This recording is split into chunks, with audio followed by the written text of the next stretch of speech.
occupied territory on the far left coast. You're listening to On the Move with Mack Worley III.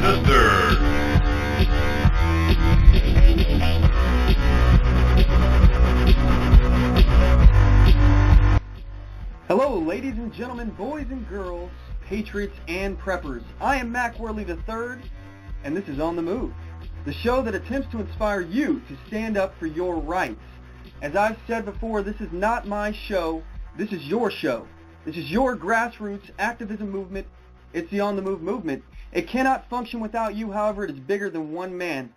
I want to thank each and every one of you for taking the time to get involved, and most importantly, for your patriotism. We have a action-packed show for you all today. There is so much going on in the news right now that we're going to try to cover. I'm going to try to squeeze it all in.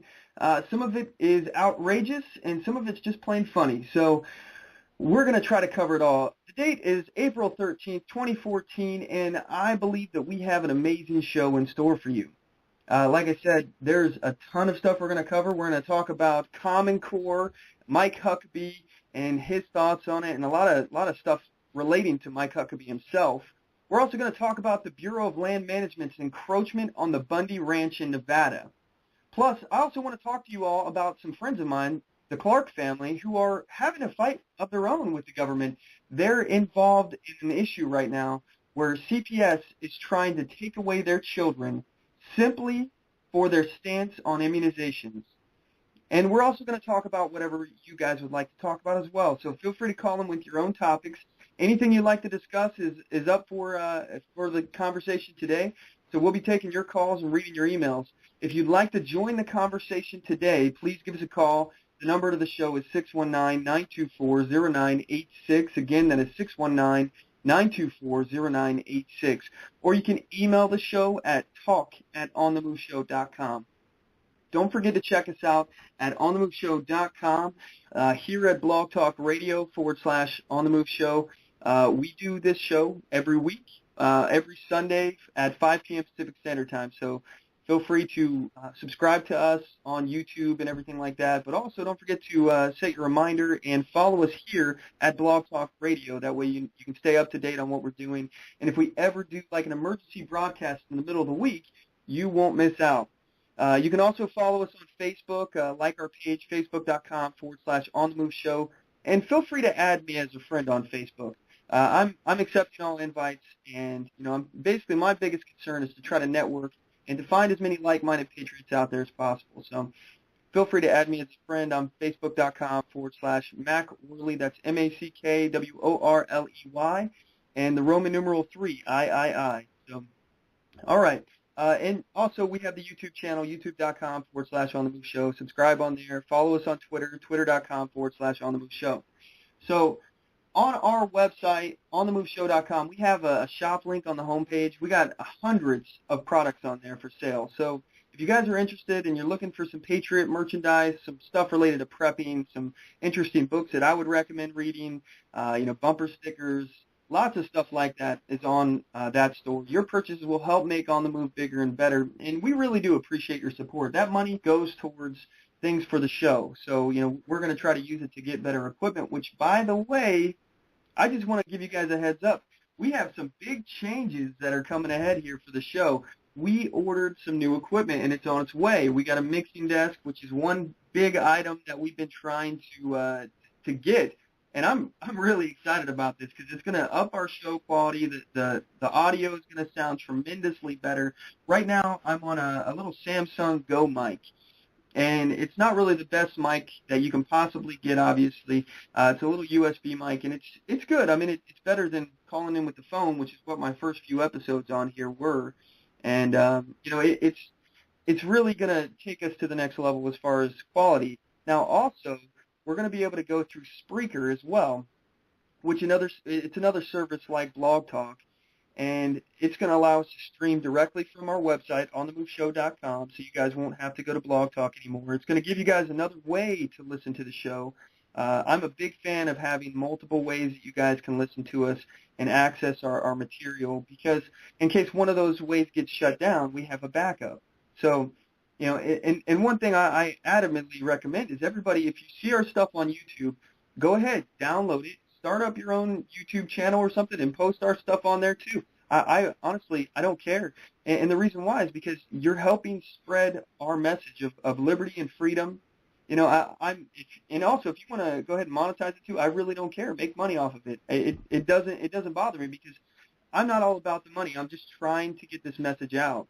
You know, and having multiple backup channels is absolutely the best way to do it. That way they can't shut us down completely and people can find us in new places. So feel free, you know, download my stuff, put it out there. I don't care what you do with it. You have my permission to do what you want with my material as long as it's in its entirety and you don't chop it up. So you can post it on your channel and everything. So don't do any editing and trying to, you know, twist my words around. Anyway, with that said, I just want to mention again here that we have a new weekly segment that we're doing on our friend of our show, Sounding Off with Tank and Tony. They're here at Blog Talk Radio. You can check out their program. It's blogtalkradio.com/Sounding Off with Tank and Tony. They do a show every Friday. They didn't do one this Friday, though, but they're going to be back on next Friday. They were taking a break. They were doing some different things with their program. They're changing some things around. So they will be back this next Friday here, and I will be on their program. I do a segment on the show at 7:15 p.m. Pacific Standard Time. So, you know, obviously reflect that based on whatever time zone you're in. Anyway, I'm real excited about their program. They have a lot of good things that they talk about. They have, you know, Tank and Tony, they're really awesome. They bounce each other, ideas off each other. And they don't always agree with each other, which is good. So, you know, sometimes they'll have little debates on the show, and they have a lot of really interesting guests and a great point of view. And I would go there right now, support them, listen to some of their older stuff, and see what you guys think. But definitely feel free to check me out on there every Friday at 7:15 p.m. Pacific Standard Time. So, all right, now it's time for the first segment of the day. We like to call this Day in History. This Day in History. Because people have got to know whether or not the president's a crook. Well, I'm not a crook. Yesterday, what our country can do for you. December 7th, Defend our honor. tears down this And the wall. people who knock these buildings down. A date which will live With any in infamy. We shall fight in the fields and in the streets. We shall fight in the hills. We shall never surrender. All right, so this is actually a pretty important day in history, everyone. And I have some stuff prepared here from this day in history, but I'd also like to point out that it's also Thomas Jefferson's birthday. So Thomas Jefferson is one of my favorite presidents. He was a very quiet man, soft-spoken, and he is the person who gave us the sayings like, you know, the government which governs least governs best. And he believed in small government. This is often referred to as a Jeffersonian republic. I find it's just really important that we mention this about Thomas Jefferson, that it was his birthday today.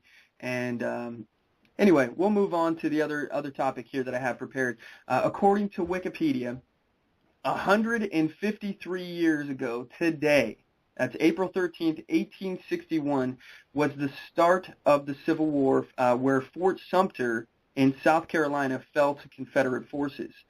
So following the declarations of secession by 7 southern states, South Carolina demanded that the U.S. Army abandon its facility in Charleston Harbor. On December 26, 1860, U.S. Major Robert Anderson moved his command from the indefensible fort on Sullivan's Island to Fort Sumter, a substantial fortress controlling the entrance to Charleston Harbor. An attempt by U.S. President James Buchanan to reinforce and resupply Anderson using an unarmed merchant ship, Star of the West, failed when it was fired upon by the Shores batteries on January 9th, 1861. There we go. South Carolina authorities then seized all federal property in the Charleston area except for Fort Sumter. During the early months of 1861, the situation around Fort Sumter increasingly began to resemble a siege.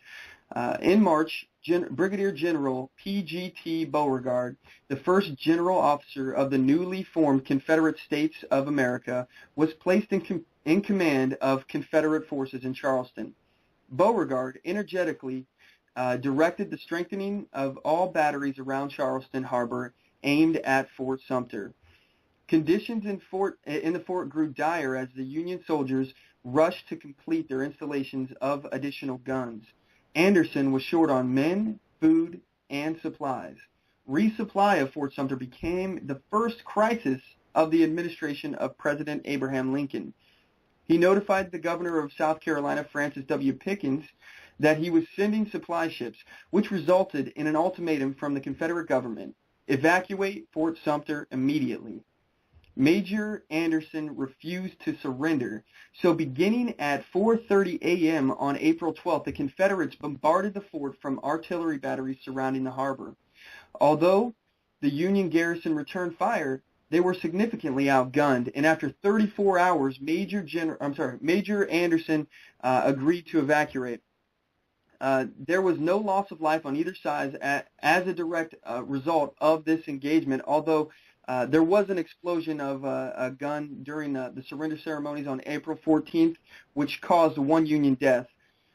Following the battle, there was widespread support from both North and South for further military action. Lincoln immediately called for 75,000 volunteers to suppress the rebellion, and that actually resulted in additional 4 states, the southern slave states, also declaring their secession and joining the Confederacy. This is where the Civil War has begun. So, with that said, I find it really interesting. This is, the big topic for debate on the Civil War is, the North claimed it was about, freeing the slaves and against slavery, and the South, they claimed that it was state sovereignty that was the issue. That, Lincoln didn't have the constitutional right to invade and to do what he was doing, basically. So, right now we can link this to what we're seeing today with the Bundy Ranch. And if you all haven't been following what's happening on the Bundy Ranch, then I would highly recommend that you start paying attention now, because there is some really interesting stuff coming out on this. So I just wanted to talk about this for a few moments here, and we'll be taking your listener calls on this. So if you'd like to join the conversation on this, please, give us a call. The number is 619-924-0986. Again, that's 619-924-0986. Or you can email the show at talk@onthemoveshow.com. So, I want to talk about what's going on down there in Nevada at Clive and Bundy's ranch. Mr. Bundy, he was paying grazing fees to the Bureau of Land Management, and he was doing this so that his cattle could use the land, the public land that was surrounding his property, as they've done for decades, even before the Bureau of Land Management's creation. So, and also, it's important for us to point out that this property, it's kind of in a disputed situation, and it's been grazed on. From what I understand, I think I remember hearing that his family's been grazing on this property for since like the 1800s or something like that. So it's been an area that his family has had control over in some form or another for a long time. And let me just point out that the Bureau of Land Management, it's a federal branch, all right, and this is state land. This is public land. This land is not owned by the federal government. It's managed by the Bureau of Land Management, which is a federal entity, but it's owned by the people. It's public land. Mr. Bundy, he was paying grazing fees, which are arguably unconstitutional, because it's public land. He owns that land just as much as anybody owns that land. But I digress. We'll go back here. He was paying these fees until the BLM started using that money that he was paying them to harass them. So the BLM actually was using his fees, his grazing fees, which he was paying, in protest. He was paying them. But then they started using this money to try to basically kick him off his land there and his own property as well. So, he stopped paying the BLM in 1993, and he has been illegally, and I'm using quotey fingers here, illegally grazing his cattle on this property for 20 years. All right, the BLM says that Mr. Bundy owes them more than $1 million in grazing fees. Recently, the BLM seized his cattle, and they were trying to evacuate them from the public land. So that they're trying to basically kick him off this property, off this public land, and they're stealing his cattle, which, by the way, in Nevada is a felony. Livestock theft is a felony in Nevada. You see situations where their sheriff, he's silent. He's not saying anything. And honestly, the sheriff has the constitutional authority to apprehend and arrest the BLM agents that are doing this kind of stuff. Not to mention, this whole thing is actually supposed to be over a desert turtle. All right? They're trying to conserve the territory of this desert turtle, so they want to kick off the cows from this property. Let me ask you all, what do cows eat? Do cows eat turtles? I don't recall ever seeing a cow eat a turtle. Maybe turtles eat cows. I don't know, but I've never seen it. I don't know. I don't know what the problem is with having a cow next to a turtle. Why do the cows step on the turtles? Don't they have shells? Doesn't that protect the turtles? I don't know. I can't. Is there some kind of race war going on between turtles and cows that I'm unaware of, where it's kind of like one of those old musicals where they're snapping their fingers walking towards each other? No. This isn't happening, okay? So why is this such a big deal? And let's not forget that Harry Reid has already redefined the territory of these desert turtles, to fit his needs, because one of his campaign contributors illegally funded him to do so. And by the way, that person, he spent time in prison for this. So, that's fact that Harry Reid has already illegally accepted campaign donations to restructure the territory of this desert turtle. So, but now it's important for them to protect this desert turtle. Why? Let's look at the timing of all this, okay? They started harassing him around the same time that they did a geological survey for oil.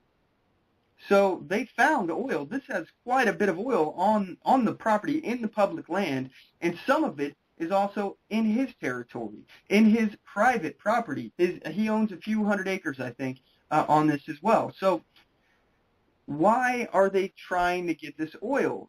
I've heard that people say, well, hey, it can't be about oil because Obama, he doesn't believe in drilling. He doesn't believe in fracking. He doesn't believe in any of this stuff. He's done everything he can to prevent the Keystone Pipeline. And with that said, why would he try to get at this oil? This has to be about this turtle, right? No. And I'll tell you why. Because it's exactly why Obama has tried to prevent people from drilling and fracking and things like that. This administration has its foot on the neck of industry. It wants to kill jobs. It wants to kill energy. Obama is already on record for saying that he's going to bankrupt the coal industry. And let's take a look at what happened. Everybody, can you look at the coal industry now?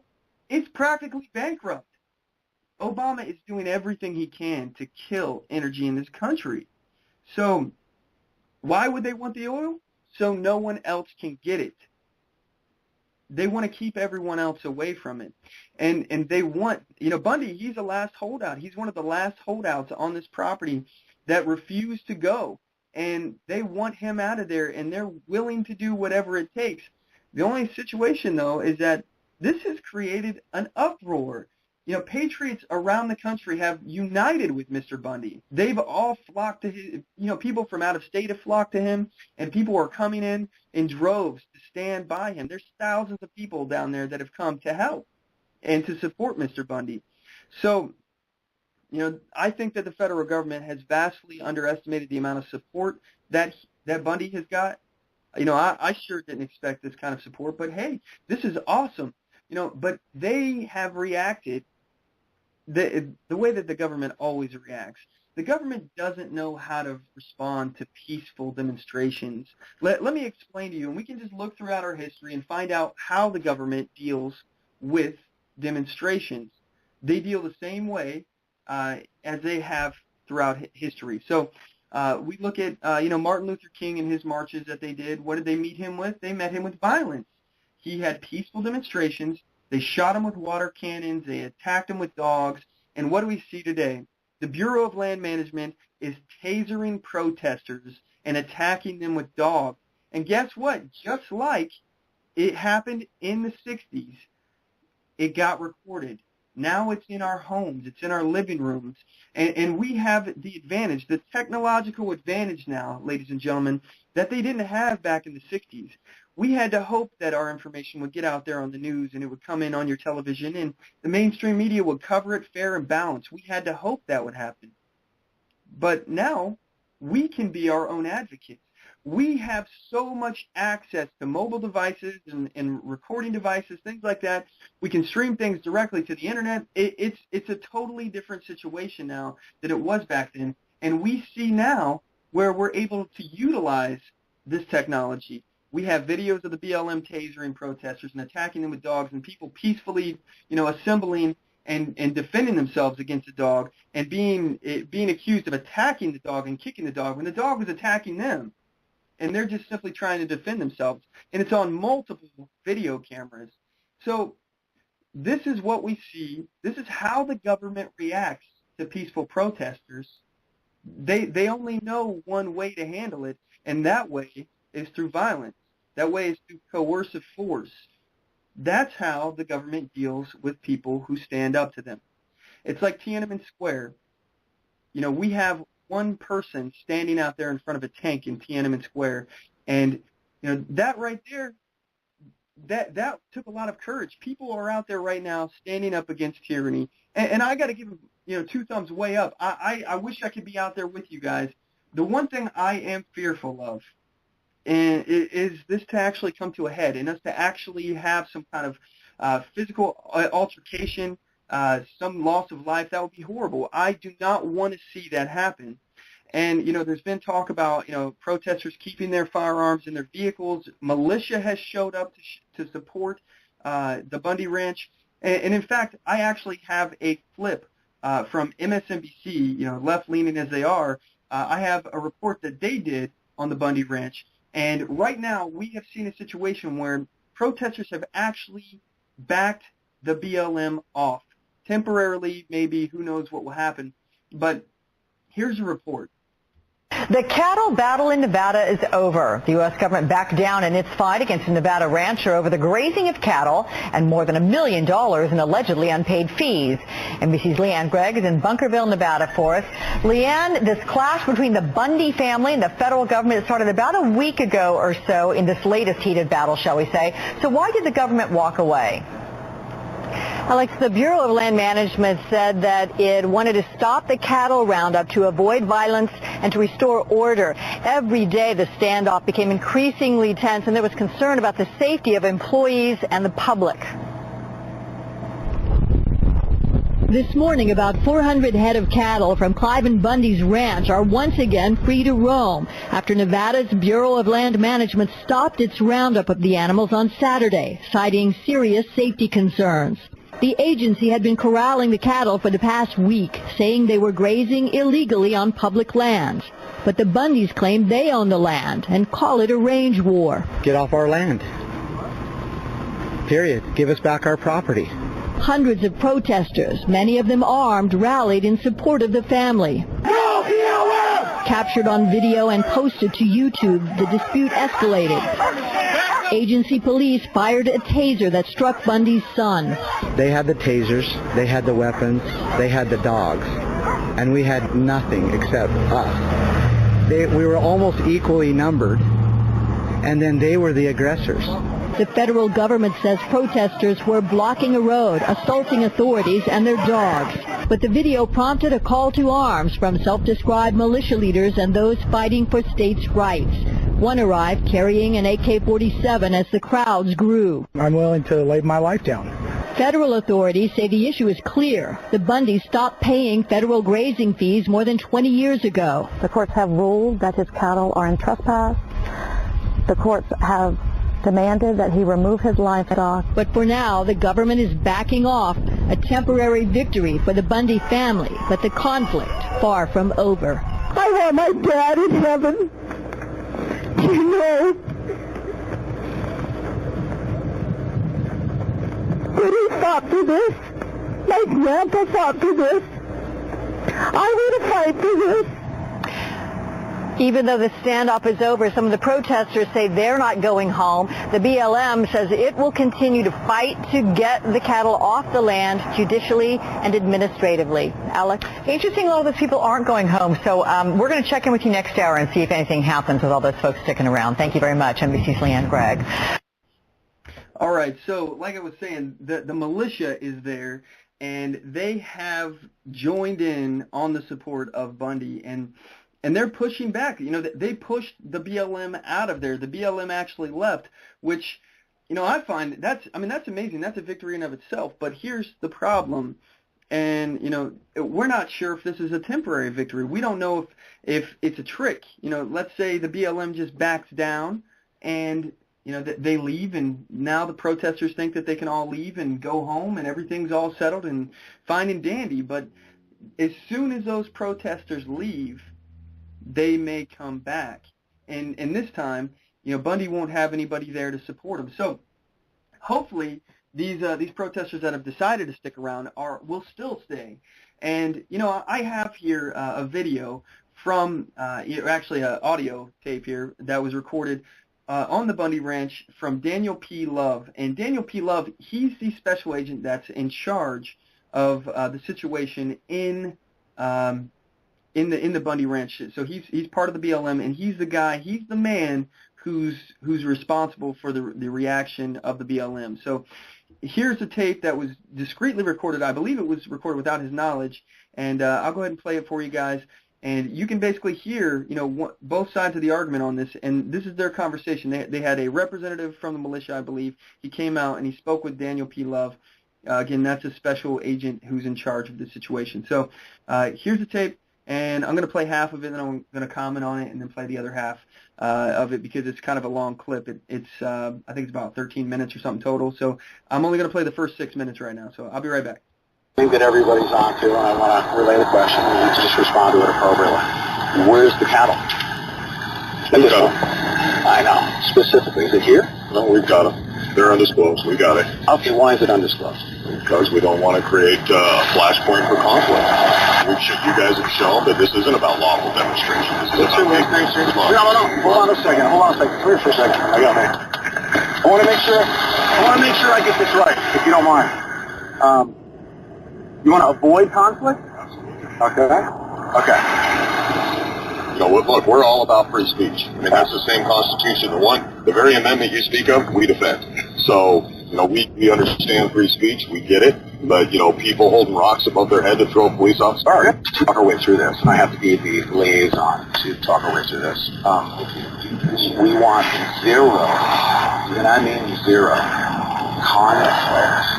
Confrontational, nose to nose. I mean, the conversations we're having, you guys are all freaking doing your jobs.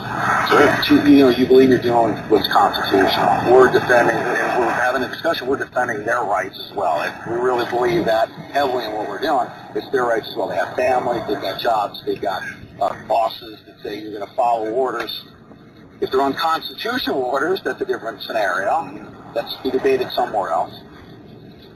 But we're going to have a face-to-face conversation in the following fashion. For instance, I'll give you just a scenario. I'm not saying, operationally what we're going to be doing. Let's say as a result of the media hellstorm, you know what's going on with the media hellstorm, right? We've had 20 satellite trucks over there, and it's going to go tenfold. As a result of that, now we have thousands and thousands and thousands of people. And I think I've mentioned that this was going to be coming about, so hopefully you understand it. I've seen these escalate to this point. Now we know we're going to get thousands and thousands of people. They're all in route, they're going to be coming. So what are we going to do with those people? Let's say, for instance, if the decision is made to line up in single file, 10,000 people, and then they come right here. One by one, everybody addresses you guys and says, let the cattle go. Are we going to be here screaming at you? You're going to be tasing? Is it going to be that type of confrontation? What we're trying to do is to completely de-escalate, 100%. So I'm here to tell you this morning, okay, what we want to do to make sure that there's zero conflict, okay? We now have political support. And I mean big time. We have sheriffs, constitutional Sheriff. You got Sheriff Mack. Sheriff Mack coming out. You're in a problem. You need Sheriff Mack. I know exactly what it is. We have political representatives at the congressional level. Very familiar. Yes. If this is what we're going to ask for. Yeah. What we're going to ask for, okay, to de-escalate, make sure that we're not in head-to-head competition with you. You're taking care of your family. You're doing your absolute right job, and we've got energy at this level. We're meeting with you. You're going to do your job. We're going to put you in an uncomfortable position if you start, being belligerent. You're doing your job. We believe you're doing our job. That's going to force a bad situation. So we want to let you know, for instance, we're going to come here, and it's going to be non-negotiable, okay, as to the U.S. Constitution. What we believe in, and what we believe our political authorities and law enforcement authorities believe is the right thing to do. Here's the back up to the chair. If that situation comes about, we want to make sure that any individual is given that opportunity to stand down, if they want to as a recipient, if you make a decision, that's not. So here's the deal. So wait. No, I'm done here. So let me explain this to you. I understand where you think you're doing what's right. That Constitution you speak of, we actually have 2 federal court orders issued by 2 federal judges. If you impede or interfere, you will be arrested. Very clear. You impede, you interfere. The U.S. Attorney, I got off the phone with Main Justice out of D.C. today. You impede and interfere, you will be taken into custody. Okay, tell D.C. Justice this is non-negotiable. And I'm telling you this. Hold on a second. This is what's non-negotiable. This message that I'm communicating right now, everything that's come about, if it escalates after this point, after what I've just expressed, commanded that, okay?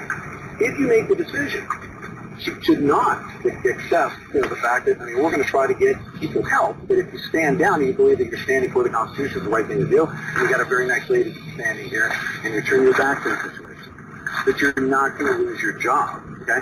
But if you choose to go face-to-face and people get hurt, we're going to hold you personally accountable. And I will hold you legally accountable. And I guarantee you that the Constitution is on my side, not that side. That's not a guarantee. I guarantee you. But see, that's where, I guarantee you. I know.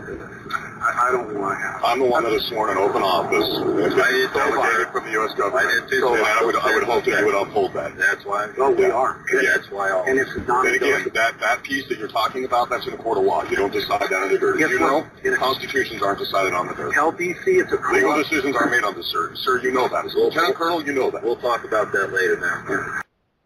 All right, so I know that was a long clip. At the beginning of it, he says he's all about free speech. Really? You're all about free speech? How? How are you all about free speech? Tell us. Oh, well, we don't have to ask. Actually, we've seen what you've done. You've created these wonderful areas called free speech zones.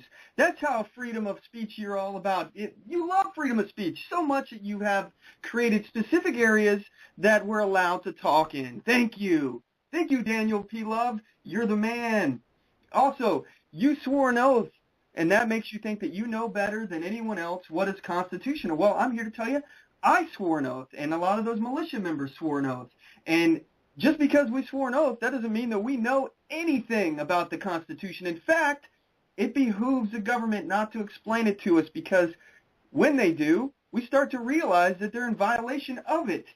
So, just because you swore an oath to defend the Constitution, that does not give you the right or any knowledge about the Constitution at all. Let's also point out the fact that historically, just following orders is not an excuse. So if this down the line ends up in bloodshed or, people being hurt, it's going to be the responsibility of the BLM. And just following orders will not be an excuse. They have been using drones to survey the Bundy Ranch. Just so you all know, they know exactly who's there. They've identified it as a threat profile matrix, and they know what exactly kind of threat that these people possess, know what kind of weapons they have, and know the training that they probably have dossiers on all these people, which is exactly why they backed off. They're hoping that the protesters go home. They're hoping that the militia packs up and go home. And, you know, you can hear the cockiness in Daniel P's voice in this next clip I'm about to play for you. And he says something that I find pretty disturbing. And he's basically challenging the militia. So here it is right here. About that later now. Yeah, but you know that that's not where it's done, right? Tell DC it's a legal decisions are made on the sir. Sir, you know that. As a lieutenant colonel, you know that. We'll talk about that later now. Yeah, but you know that that's not where it's done, right? Well, let's put it this way. I'm not here to actually talk because that's his job. Yeah, but under the law, you will be taken into custody. You're impeding with the U.S. Constitution. No, you're not impeding. Mr. Sicily, I appreciate that. You're absolutely right. You can fight that argument from jail if you choose to take that action. It's not going to be a fight. It's going to be a non-negotiable term, peacefully. Okay, and if you bring violence, I'm being very clear to what the terms are. I want you to hear me. You interfere, you impede, you will be arrested. Are we clear? Okay. Again, interfere, impede, you will be arrested. I don't know how you plan on arresting me, but good luck with that. Well, there's going to be some law enforcement officials that are going to be going to jail if they're unconstitutional. Okay, yeah, don't do that. That's not going to end well for you. Yeah, I'm not going to do that. Yeah. I'm relaying that doesn't happen. And again, I've seen your numbers right now. You better hope that 10,000 show up. Because if you show up with those numbers, we got plenty of people here to take all those people to jail. So don't do that. Sir, please, this is not, okay, don't challenge us. I'm telling you right now. I'm telling you not to interfere and impede. You're telling me you're going to show up and arrest officers? That's not going to happen. I didn't say I was going to do that. It's not going to happen. If anyone is unconstitutional, does not follow and abide by their oath to the U.S. Constitution, they're going to be arrested, including the sheriff of this county. Okay, well, you start with him. Go arrest Doug Gillespie. Once you accomplish that, you come back. He will be incarcerated. He fails. Okay. He refuses to uphold his oath to the U.S. Constitution. You let me know when that occurs. He will go to jail. Okay, let me know when that occurs. Okay. Once that occurs, let you and I have a discussion about what the next step looks like. Right. All right? We don't want anyone to be harmed. We're not going to come here aggressively. Okay? It's not under aggression. You can turn your back. No one's turning their back. I'm turning our back. You have the option. You have the option not to create a conflict. And I'm telling you right now, I'm putting you on warning, okay? You on warning as the messenger. If you violate, you impede, you interfere with 2 lawful court orders, you will be prosecuted, you will be arrested. They're unlawful court orders. Sir, again, I appreciate that. You are not a judge, you are not a lawyer. But me personally, if I was going to be that person that you would be addressing, if you believe that I'm impeding, okay? You know what? I would be willing to you will lawfully go into custody under the Constitution. You can go before a federal magistrate, and you can argue your case about the lawfulness of court orders. I did not come here to do anything but to give you the opportunity to prevent a scenario where you're going to make a decision to cause harm to people. Again, that decision will be made by your supporters in that camp. Your presence has incited. No, our presence, we're lawfully here. Look, you see all these signs? You're in a closed area. You're on federal land. You don't have to like it. It is the law. It is not federal land. It is federal land. You think so? I am positive. I'll bet you lunch. Mr. Santilli, if you were right, I wouldn't have a job. So you know what? Be right, get it changed, and then I'm happy not to wear this little gold shield that I have on my head. You're managing it. Again, you're not the owner of the land. Go get Gillespie. If that is your theory, do it the legal way. Go get the sheriff. Come on down with the sheriff. Theory, that's what I'm saying. Okay, then you've been misinformed. Then make it happen. And you know how dangerous Where it is he, Santilli? Hold on a second. You know how dangerous it is for you to run around with a gun and badge with what you just told me, that you think it's theoretical.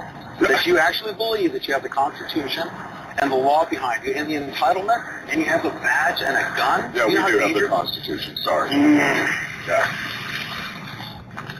We do. I'm very concerned at this point. I'm very concerned too. I'm going to tell you, you're actually, with confidence at this point, you're basing everything on the numbers. Is that what you said? Again, we are very confident we will continue to do what's lawful in this country. If you come here, you impede, you interfere, you don't obey lawful orders, you will be taken into custody and prosecuted. Okay. You have the opportunity to avoid an unnecessary impede, interfere, or violate the law, you will be taken into custody. Respectfully, I'm just trying to do that. And it's your option. We're not coming down there. You see us down at his house, see us on his private property, see us on anybody's private property, on federal land, which is managed by the United States government, something I think you can appreciate. Managed by the United States owned by the public, managed by the United States government, gives us our legal authority to be here. Again, if you come unlawfully to impede, you interfere, you'll be arrested. Period. Non-negotiable. Okay. Seems fairly simplistic, right? Yes, make the right decision. You do as well. Colonel, listen, I will. So he's challenging them, saying, you better bring 10,000 people, because what you have now, we can arrest them all right now. So, and after so many people showed up to the Bundy Ranch, so many supporters, the BLM is back down. They marched slowly up to the cattle gates that they were housing the confiscated, the seized cattle from Bundy, and the supporters took the cattle back.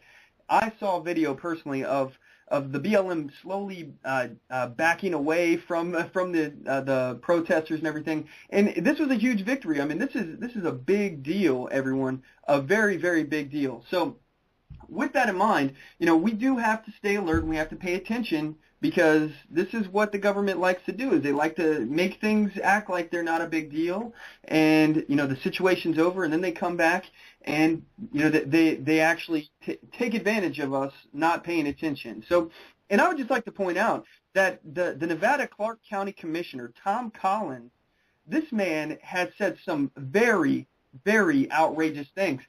Tom Collins, he said that the people who are coming in from out of state, he was referring to the people in Utah who are planning to travel to Nevada to offer support for Cliven Bundy and his family against this tyrannical federal government. He said that they better have funeral arrangements. This is just showing the Clark County, Nevada commissioner is willing to do, and what this government is trying to do, from an illegal seizure of Bundy's land and his cattle. These are all felony crimes. And they're prepared to kill people over this, over a turtle. A turtle. And it's, like I said, I think this is bull. I'm curious what you guys have to say. If you'd like to join the conversation, give us a call. The number to the show is 619-924-0986. Again, that's 619-924-0986. And we're going to cut to a quick commercial break at this point. When we get back, we're going to have Andrew and Suzanne Clark on the line, and we're going to be talking about the situation that they're going through right now, and basically how the CPS is trying to steal their kids, is trying to kidnap their children. So I hope you all stay tuned, and I hope you're listening and paying attention to what's going on with that, because this could affect you. Again, if you want to join the conversation, 619-924-0986. We'll be right back after this break.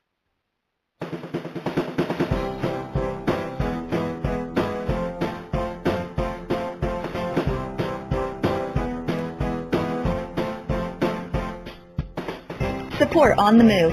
Help us make this podcast bigger and better. You can do this by going to our store and purchasing one of our hundreds of products. All designs are original and made for patriots like you.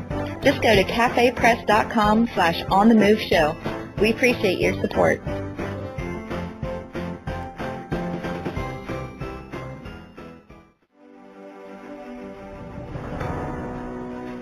Hi, I'm Latasha Worley, and I work with candidates to creatively and effectively communicate their message to voters.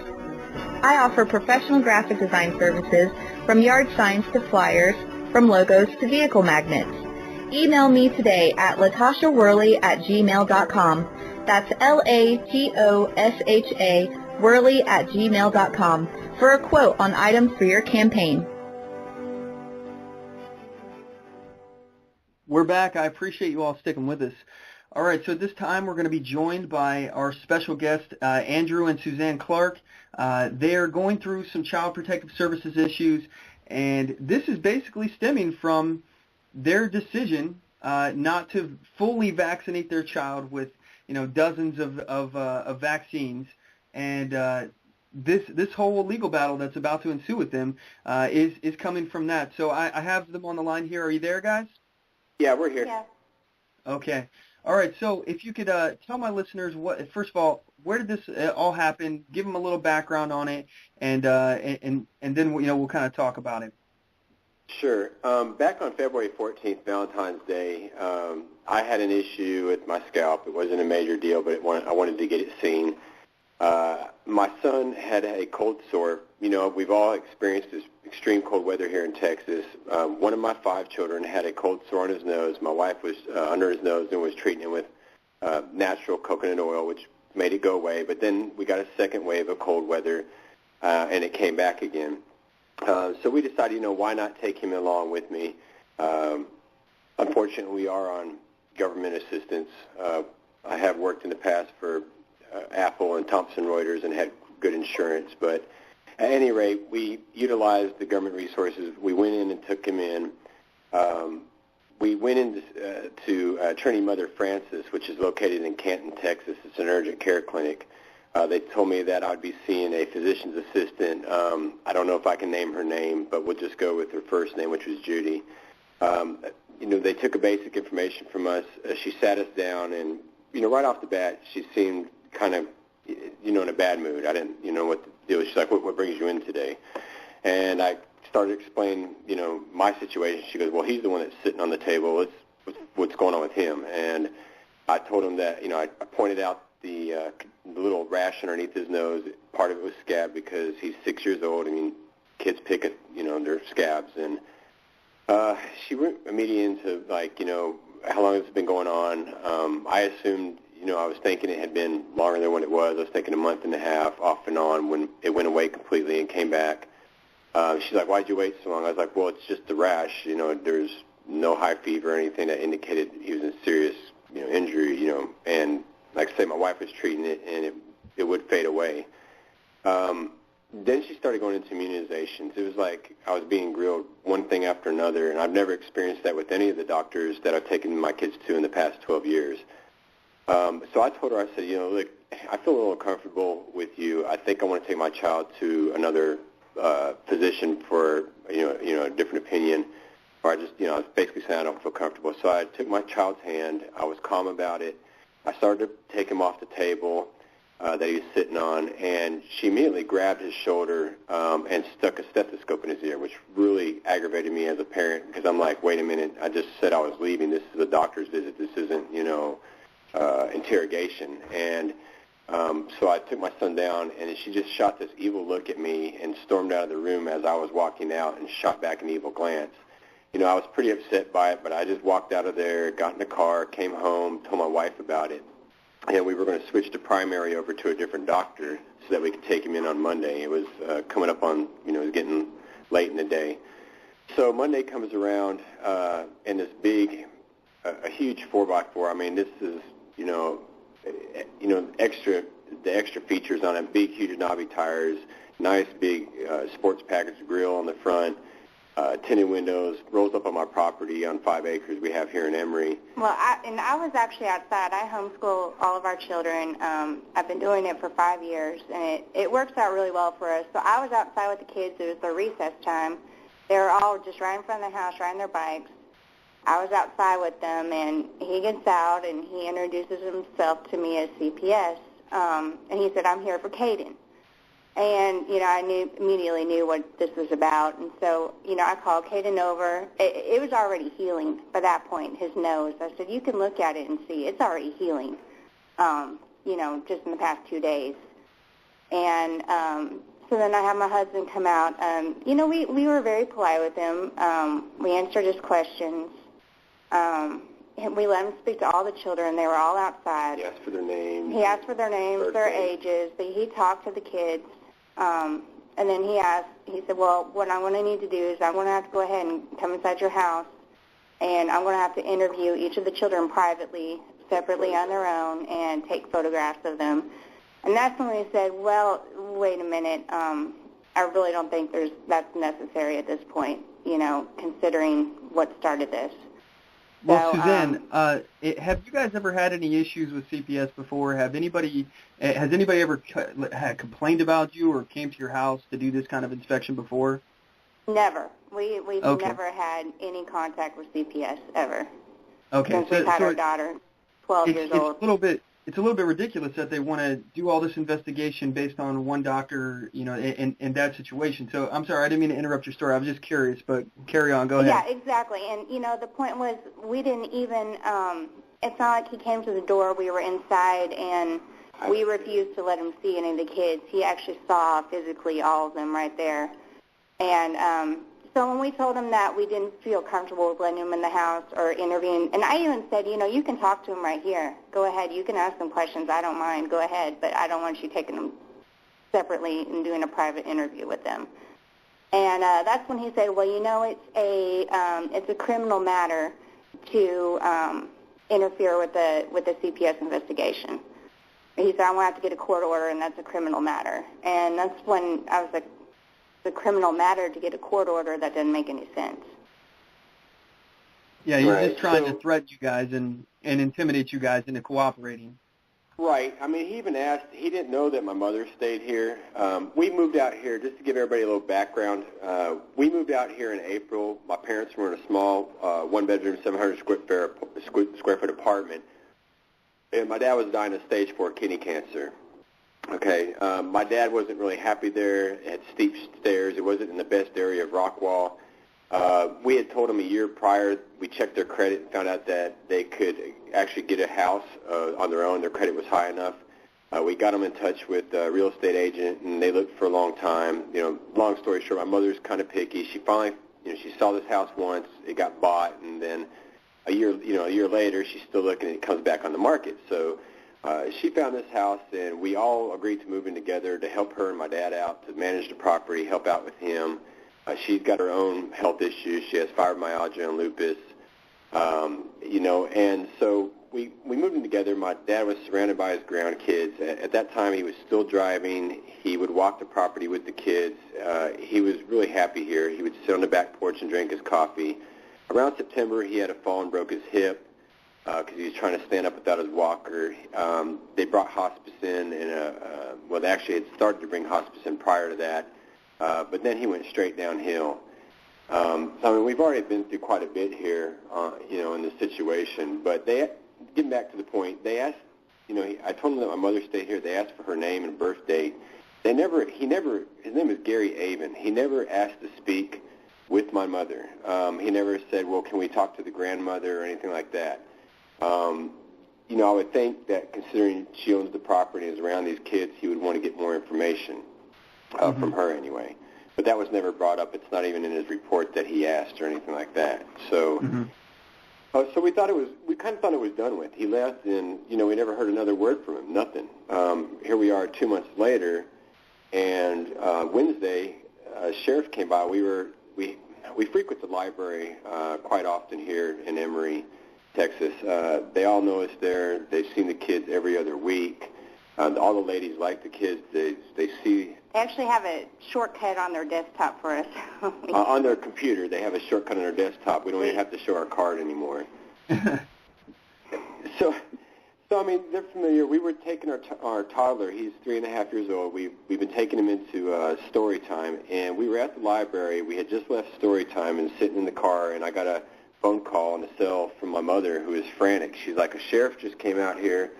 We're being sued, and I'm thinking, well, maybe one of our dogs got away again and got some chickens or ran off to the neighbor's property. You know, I'm thinking lawsuit, you know, civil, and I'm thinking, what could this be? And then she goes, oh, I don't want to tell you. Well, I'll wait till you get home. I said, no, tell me what's going on. And she said, they served it. CPS just served us. Okay, they even served her, and they never even spoke to her before. So, you know, I have made these documents public. I don't know what's going to happen tomorrow, but the initial documents, if you don't mind, if I can read just the initial statement on the first page. Yeah, that's fine. Go ahead. It says, Respondent, greetings. Notice to defendant, you have been sued. You may employ an attorney. If you or your attorney do, and then in parentheses does, not file a written answer with the clerk who issued this citation by 10 a.m. on the Monday next following the expiration of 20 days, 20 in parentheses, after you were served this citation and petition, a default judgment may be taken against you. And then it goes down a little bit below it. It says, this suit requests conservatorship and for termination in suit affecting the parent-child relationship. and then it lists the kids below, and it doesn't have their place of birth or anything like that, but it says, this court has authority in this suit to render an order in the children's interest that will be binding on you, including the termination of the parent-child relationship, the determination of paternity, and the appointment of conservator with authority to consent to the child's adoption. The nature of petitioner's demand is fully shown, yada, yada. But then, so we're thinking 20 days, but then we see this little piece of paper, which is in my scanned documents, that they cut out and they taped with gift wrapping tape to the top and put another seal on it. Respondent will likewise take notice of the order setting hearing requiring you to appear here on April 14th, which is tomorrow, 2014 at 10 a.m., as is fully shown by a copy of the order setting hearing as attached hereto and made a part thereof. I mean, so we got 2 days to respond. I call 2 business days. 2 business days to kind of get an attorney, which is almost impossible for anybody in our circumstances. Yeah, so they threaten to take away your kids. They're claiming that they have the authority to end the parent-child relationship, and at the same time, that they're trying to speed you into a trial before they're really supposed to. You're supposed to have 20 business days, and they're only giving you 2 to get a lawyer and to get all this stuff done. Yeah, and that part about terminating the parent-child relationship is just absolutely terrifying. And we called the clerk because we wanted to ask both about that and the taped piece of paper, and she said that she apologized, but she had a new lady working for her, acting like that was a mistake or something about the, conservatorship and termination of the parent-child relationship. But if that's what it says on the paperwork, that's what's on the paperwork. Yeah. I don't think that should be a clerical error. Yeah, that's an official document, and I can understand your fear in that situation. If I got a piece of paper from the government saying that they were about to terminate my relationship with my child, first of all, I don't think that the government has the right to do that, especially if you haven't even been. You got to go through court, you got to go through trial, all this stuff, innocent until proven guilty. Whatever happened to that? And this just seems like, to me, another one of those coercive threats that they're putting on you guys, where they're, you better do this or we'll send CPS. And CPS comes if you don't cooperate with our investigation, then we'll get a court order. And now it's a court order, and it says, hey, we're going to try to take away your kids, and it's all trying to get you to submit. So I'm sorry. Continue on with your story. Well, I guess part of that is, her name was Laura Pate, and I called her up, and I'm kind of looking for the digital recorder now. I wish I could play for the audience so they can hear her. I mean, it was so, she knew who we were. I mean, she answered the phone all jolly and says, I'm just kind of the messenger. I just do the recording, the recording on the paperwork and all this, and, I understand when we explain, well, this is kind of last minute notice. She's like, well, it's a special judge that comes in. He only comes in on the second Monday. And I'm thinking, our dogs are going off. 1 second. It might be coyotes. Okay, so 2 months, into this, they're deciding to file the paperwork. I'm sure that the CPS agent is familiar with this county or this little city here and knows when the judge comes in or when he's available, and waited to the last minute to file. I mean, if these kids were in exigent or emergency circumstances, then, it would seem like they would have done this a lot sooner than now. They waited to the last minute, and the court clerk, the Laura Pate, or she's actually a deputy, told me, well, that's why I understand it's just a short notice, and, the judge prefers if you bring the kids with you, and he likes to see the kids and everything, but it's a little bit much. I mean, we feel like over a cold sore. I actually, to give your audience a little background, after the CPS agent showed up, my wife was in the process of changing the primary care physician. So we did that, and when we went there, they said, well, your son, this was on the 19th, which he came on the 17th. We went to the primary on the 19th, the new primary, and they said, well, we wish we could treat your son, but he doesn't have all 36 vaccinations, or fully vaccinated. And so I was like, well, you mean, I don't mind giving them some of the basic vaccinations, the ones we've researched, but she's like, well, we don't have a quarantine room for them, so, and I was like, I'm thinking, well, that's kind of weird. She goes, she told me personally that they respected our views on immunizations. She liked Caden. She said, he's such a cute boy. I wish we could see him here today, but we can't. I said, okay, well, that's fine. And I'm thinking, well, okay, I'm right across from the ETMC hospital that has an emergency room, and I wanted to make sure that he was checked out so that we could validate that this wasn't a major issue. So I took him to the ER. They did a free examination on him. I didn't tell them about the CPS or anything. They had no idea. They did a free examination on him and gave us a document, which I've also posted and made public, that said, you know, your condition is not an emergency issue, and they wrote down some notes about following up. They provided one of their doctors who normally won't see a kid unless they're vaccinated, fully vaccinated, but they went ahead and made one of the doctors was willing to go ahead and give him an assessment. So we followed up. I went to the assessment, and she's like, oh, no biggie, Caden, we'll take care of you. You know, she's like, you know, just a rash. We're going to give you some antibacterial cream for it. I mean, pretty much it's just like Neosporin. I mean, it was prescription, but that's what it was, and within 2 or 3 days of using it, it was completely healed. And, you know, my thing is this investigator didn't even try to follow up with a second visit to look at Caden's nose to see if it healed. I mean, we've had no contact with him whatsoever since that first time. No phone calls. He didn't come back. Nothing. And then next thing we know, we're getting served with papers. You know, and to my audience, I've actually seen this documentation that they're talking about. I've seen the doctor's, affidavit basically saying that this is a non-threatening issue and that, or a non-serious health issue, and that, you know, it should have been okay just to be treated like it was. And it wasn't something that CPS should have even got involved. And you guys, anybody out there who's listening, you guys know that I'm very skeptical of things. And, you know, if somebody's a bad parent, I think that they should obviously be investigated and lose their children if that's that's the best situation for their children. Yes, I think that should happen. But Andrew and Suzanne, these guys are wholesome. All right, this is a good family. They're raising their kids with good values. They're teaching their kids, you know, the right things to do, and it just makes sense that they have control over vaccinating their children. They only want to vaccinate the things that they've done research on and they agree that they need.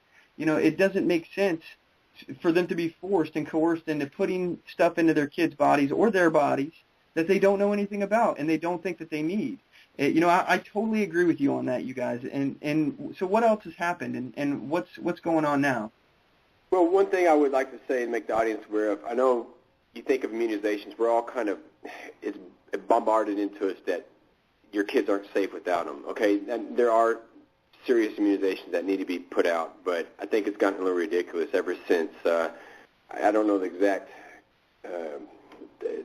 acronym for the act that they passed back in, back in 87, I believe, 1987, they passed an act that didn't hold the immunization companies responsible, the manufacturers, anymore. In other words, you had to go through the government and prove this or that, and I mean, it had to be exigent circumstances for your, they list that there is a lot of possibilities for side effects. I mean, even up to death. And I'm not trying to scare people. This is probably a small number of people that have this happen to them. But if it's not necessary, like for instance, chicken pox, the last doctor I took him to, even though, we didn't necessarily agree on everything, she was saying, I can respect your right.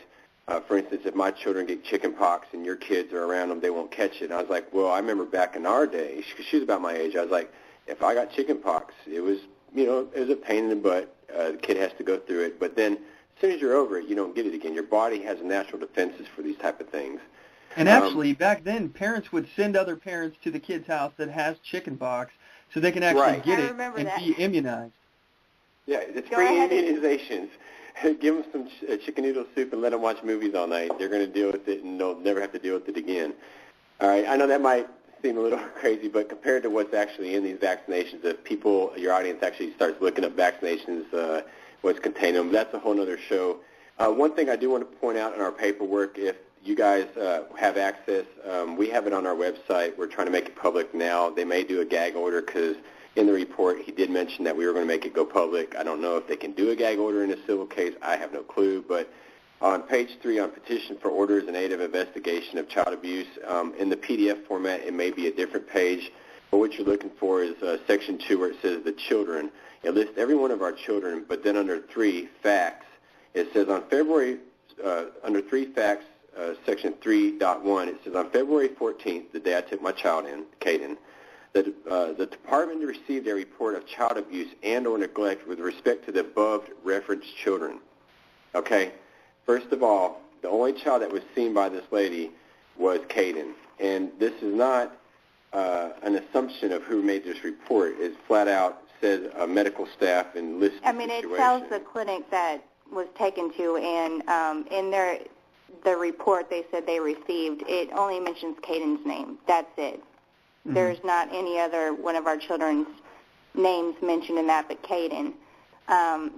But there on this page of our paperwork, it's saying they received a report regarding all of our children, which if our children hadn't happened to be outside when he came here, he wouldn't have even known. He asked all their names and ages, so he would not have known. And you all provided that information willingly, right? Yes. Yeah, they didn't have this information, and like say, if you were to go a couple pages further where it actually shows the information regarding the reports to CPS, you can see that these children were not included in this report, although on the other page it says on February 14th a report was made with the above children's names. So they've already thrown all my other children into this mix along with Caden and said that they were part of the report when in fact they weren't. I mean, a lot of people who have reached out to us who have seen our paperwork say there's something a little weird about this, that they're lumping everybody into this. On that page where it says information regarding the report to CPS, it says, I'll kind of skip through the first part where it says a report of child abuse neglect was received by the department on February 14, 2014, that alleged medical neglect of Caden by the father, Andrew Clark, and physical neglect by the mother, Suzanne Clark, and the father, Andrew Clark.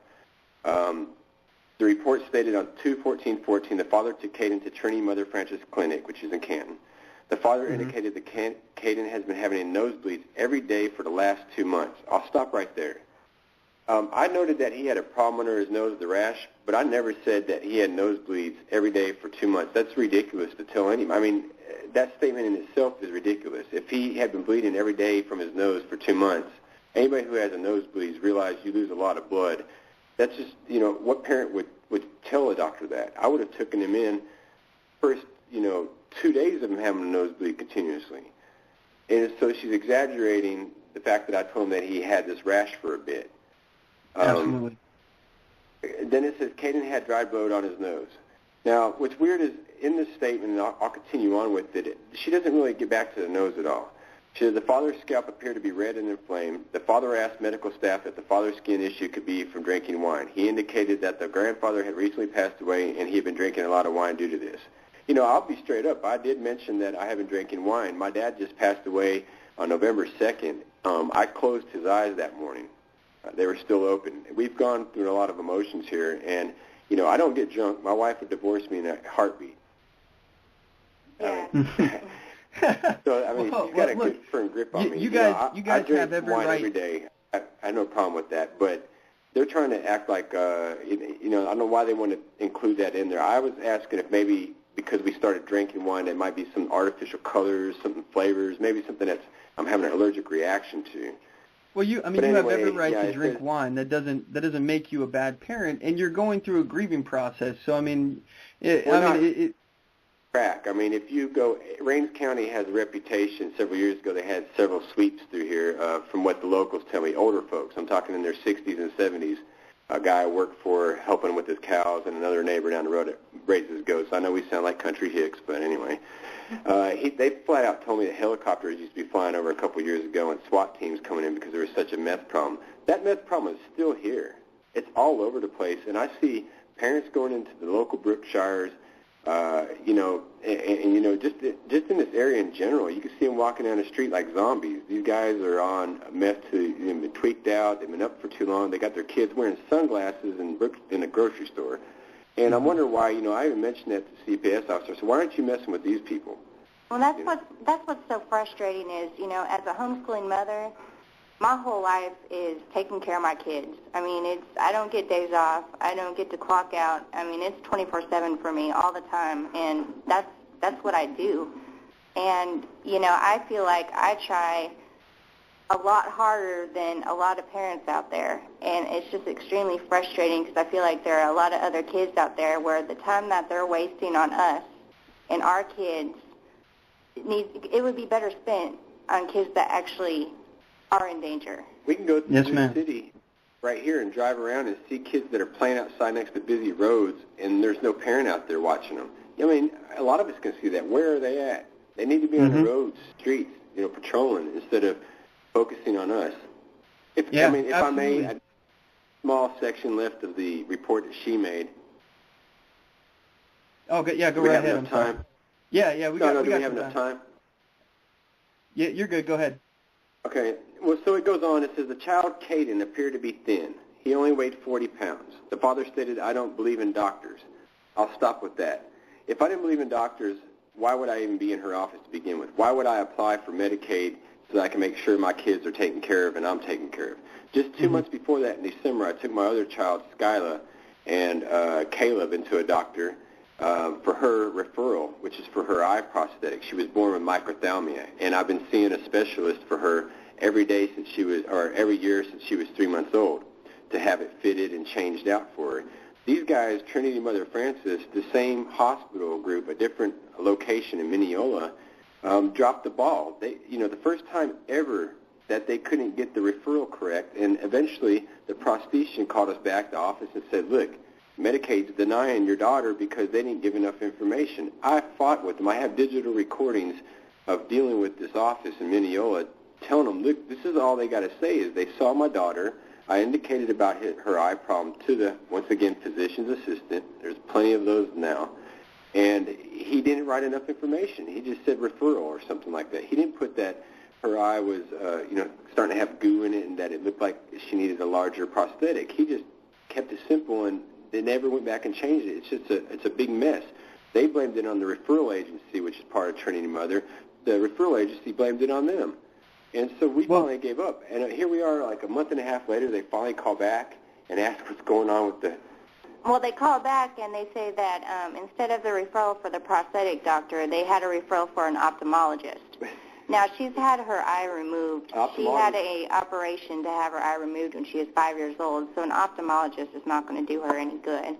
So well, the bottom line, they're claiming that you guys don't believe in doctors, and the bottom line is you are seeing a doctor very frequently for your daughter. That right there is proof. And you guys have evidence that you went to other doctors, and it's not like you were negligent of your son, and you had him seen, and it was now have documentation proving that it was a non-serious medical issue. So, this to me it's very disturbing that this is happening to you guys, and I will do everything in my power to make sure that people hear about this and that people can get involved. Can you guys stick with us for one more segment here? I'm going to take a quick commercial break, and we'll be back in like a minute 30 or so. Can you guys stick around? Sure. Go right ahead. Okay. All right. We'll be back. We'll be right back in about a minute 30 with more from them, from Andrew and Suzanne Clark, and we're going to talk about how you guys can get involved, what you can do, how you can help. So don't go anywhere. We'll be right back.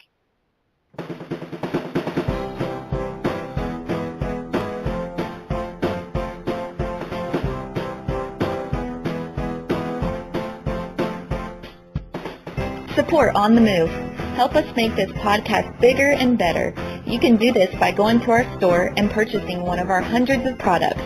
All designs are original and made for patriots like you. Just go to cafepress.com/onthemoveshow. We appreciate your support.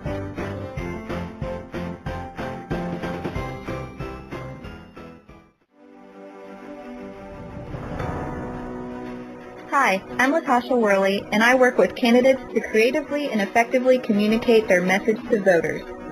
I offer professional graphic design services, from yard signs to flyers, from logos to vehicle magnets.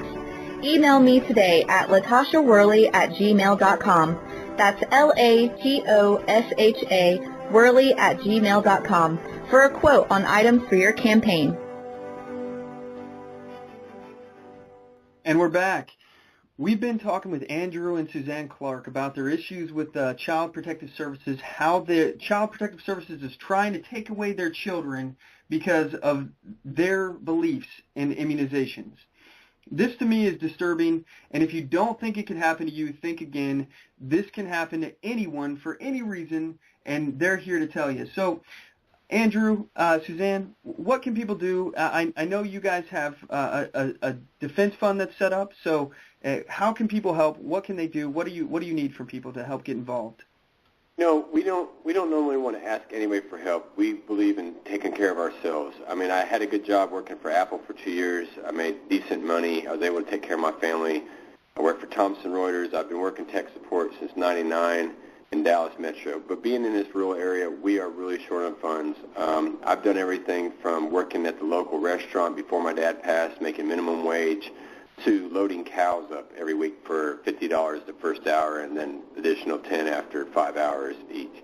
I mean, our situation is dire because when I called around to lawyers when we first got this service, they said CPS cases are unique. We're not looking at, I was telling them, they have payment plans or what is it, 1,000 down. They're talking 5 to 10K or higher just to fight against CPS. And I've looked online and seen other similar cases, like if people want to reference Gary Gates, him and his wife Melissa Gates went through hell fighting this. They had 8 adopted children, and CPS just came in and started swooping them all up.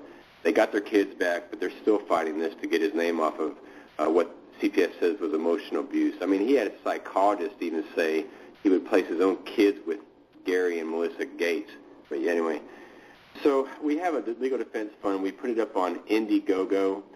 It can be found on our Facebook. If you guys look for us on Facebook, we'll have all of our pictures, our videos of our kids, and so you can see how we are together prior to all this anyway. That's going to be, if you go to Facebook, you do a search, it's going to be Dare to Prepare, DOTNET.net. That's our business that we had going for a while. Right now we're switching our credit card processors and we'll have our business back up. But that's how you can find us. It's daretoprepare.net, DOTNET. We have links to the fund. It's don't have a direct link. I don't know if you have it there. I have it actually posted on my website as well, or on my Facebook and my Twitter. So anybody out there who's listening that is familiar with my stuff, Facebook.com/OnTheMoveShow. It should be one of the most recent posts, and on Twitter.com/OnTheMoveShow. It's the most recent tweet, I believe. So it's a link to their defense fund. Support them. Do what you can to help them. And honestly, Andrew and Suzanne, I think you guys are outstanding parents, and I really hate to hear that this has happened to you guys. Please stay in contact with us, keep us up to date, and let us know what's going on with this, because I'm really concerned at what's going on, and like I said, I'll do everything I can to get your guys' story out. And if they do place a gag order, I'm happy that we managed to get this interview here a little early, before your hearing tomorrow. Because if they tell you guys, we don't know exactly what's going to happen tomorrow. He could have closed this case if he wanted to and considered it incomplete if he thought that children's safety was not at risk. According to their handbook. According to the actual CPS handbook, and he's chosen not to do that. He got a court order, so he's saying that he thinks these children's safety is at risk, and I don't see anything to make him think that or make him go forward like this. So we don't know what's going to happen tomorrow.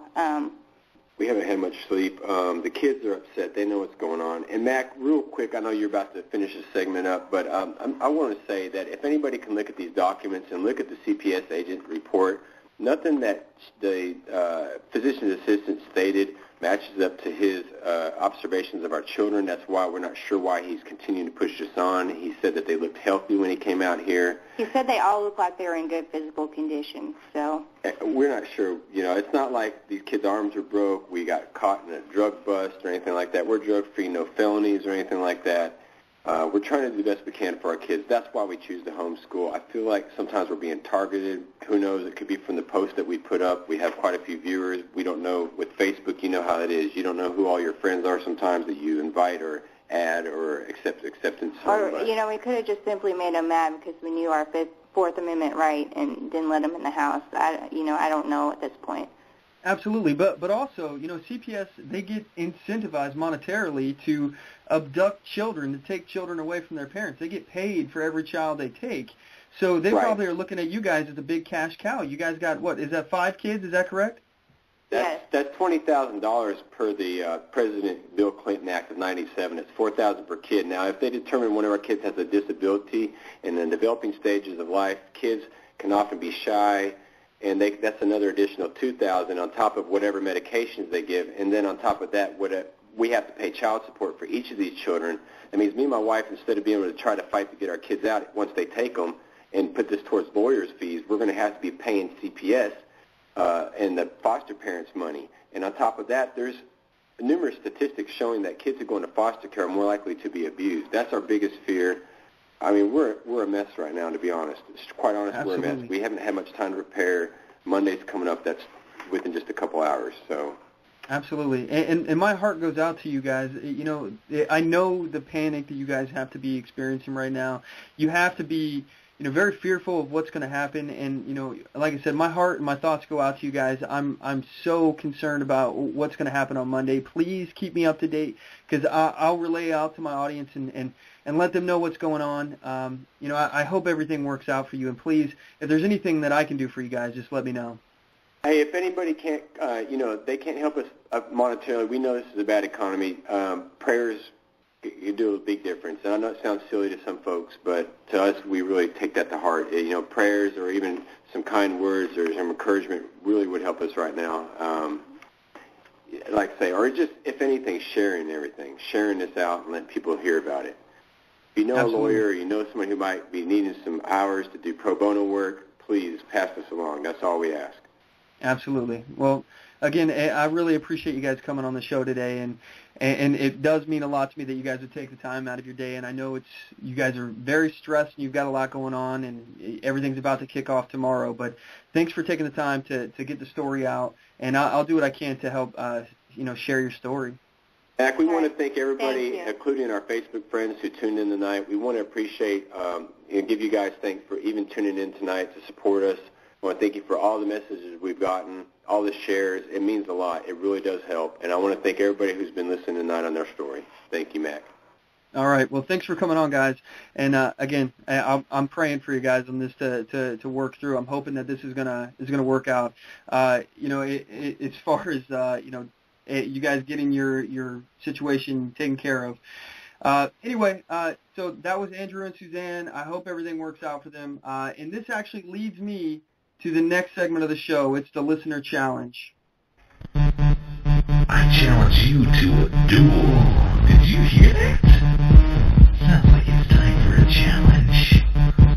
Listener Challenge. Listener Challenge. Listener Challenge. Listener Challenge.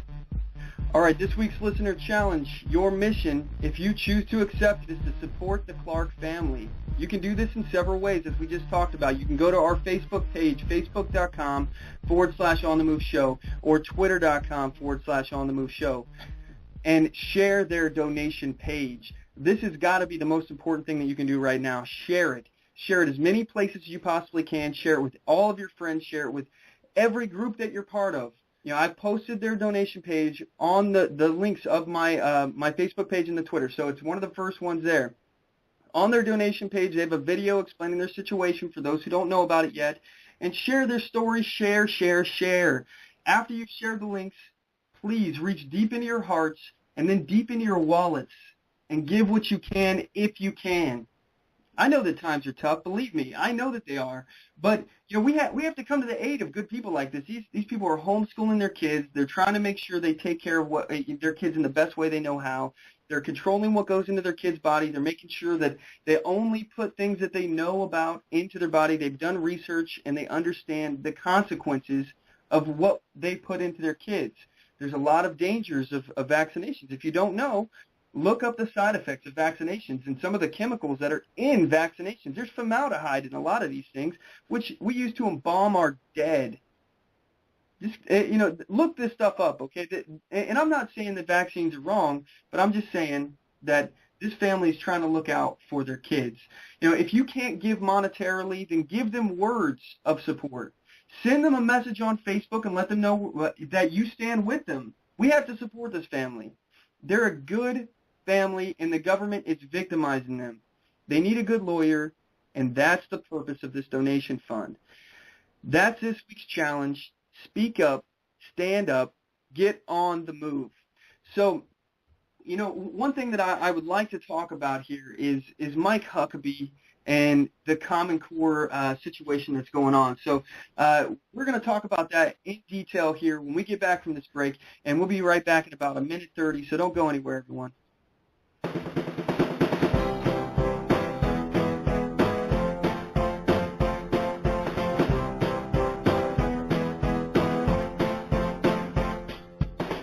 Support On The Move. Help us make this podcast bigger and better. You can do this by going to our store and purchasing one of our hundreds of products. All designs are original and made for patriots like you.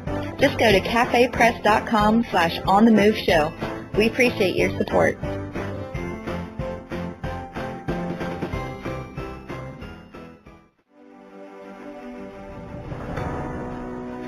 Hi, I'm Latasha Worley, and I work with candidates to creatively and effectively communicate their message to voters.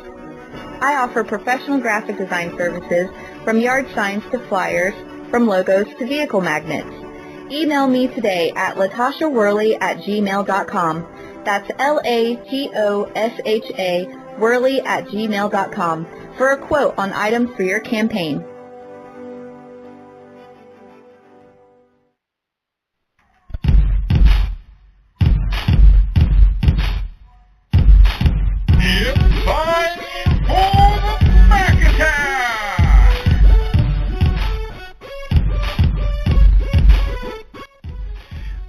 This is a segment in this show where I give you outrageous events in the news. If you would like to join the conversation, please give us a call. The number to the show is 619-924-0986. Again, that is 619-924-0986. Or you can email the show at talk@onthemoveshow.com. All right, so like I said, I want to talk about the situation with Mike Huckabee and Common Core. I've been trying to talk about this for what seems like weeks, and it seems like we keep getting sidetracked and we're not able to get to it. So I'm really adamant about opposing Common Core. And Mike Huckabee, if you heard what he says, you would assume that he's adamant about opposing Common Core too. But looks can be deceiving, and especially his words are extremely deceiving. Here's Mike Huckabee on Common Core. Okay, I'm going to give you a sampling of some things that people have posted on my Facebook page lately. I hear you support Common Core education standards. I'll never watch your show again. Another said, if you support Common Core, you've lost my trust. Or here's another one. You need to learn the truth about Common Core. Well, I guess the person who said that he'd never watch my show again isn't going to hear this, and, well, that's too bad. I want to cut right to the chase. I don't support what Common Core has become in many states or school districts. Look, I'm dead set against the federal government creating a uniform curriculum for any subject. I oppose the collection of personal data on students that would identify them and then track them, and certainly any effort to give that personal information to the federal government. I am steadfast in my belief that parents should ultimately decide the best venue for their children's education, whether it's public schools, private schools, religious schools, or home schools. I believe education is a local or state function, not a federal one. Sadly, the very label Common Core has come to be associated with things that I detest, like agenda-driven curriculum that indoctrinates instead of educates. Now, I'm convinced that the term Common Core needs to disappear from the lexicon of education policy. It's a toxic term because it's come to mean things that most of us can't stomach, like top-down federal intrusion into the local schools where you live. But Common Core, as it was designed, had nothing to do with the federal government. It was conceived and controlled by elected governors and state school chiefs to keep federal hands from interfering. And it only dealt with two subjects, math and English.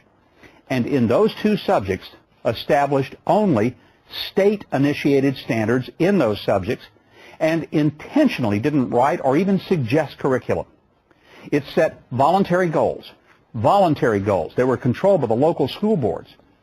Unfortunately, the locally controlled and very simple creation of standards in math and English, created so that students would be measured by comparable standards regardless of geography, well, that's been hijacked by those who took the label Common Core and applied it to curriculum, subjects other than math and English, and even unrelated things such as personal data collection. As a result, Common Core as a brand is dead, and hopefully the perversions of it will die as well. Now, what I hope doesn't die is setting higher standards for students, keeping score to see just how well they're doing, and then having accountability for the results. Education bureaucrats have long fought against honest assessments and sometimes fought against accountability, often being satisfied with underperforming students who were far behind their peers in other states or other countries. The Wall Street Journal reported just this week that schools in the U.S. were performing below those in Vietnam, Lithuania, Russia, and Hungary, that our 15-year-olds haven't seen improvement in over a decade compared to other nations. Now, for those who think that I embrace Common Core, I don't embrace or even want to tolerate what it's come to mean in too many locations. Yes, it's been hijacked, and I don't support the hijackers or the destination, but I don't blame the airplane for getting hijacked. I just hope that we aren't willing to accept mediocrity as a standard. Let's kill the name Common Core and all the nonsense that's been tacked onto it. But let's insist that if we continue to spend the most money in education, that we demand that the end result is achievement. See, I think every governor should take the wheel and then steer his or her state to adopt strict and rigorous standards. I suggest do what Governor Terry Branstad did in Iowa, recraft it into a state-specific initiative. Keep it simple. Name it whatever you want to. Don't let anyone corrupt the goals by adding things that aren't part of the goals. Common Core is dead, but common sense should not be. That's my view.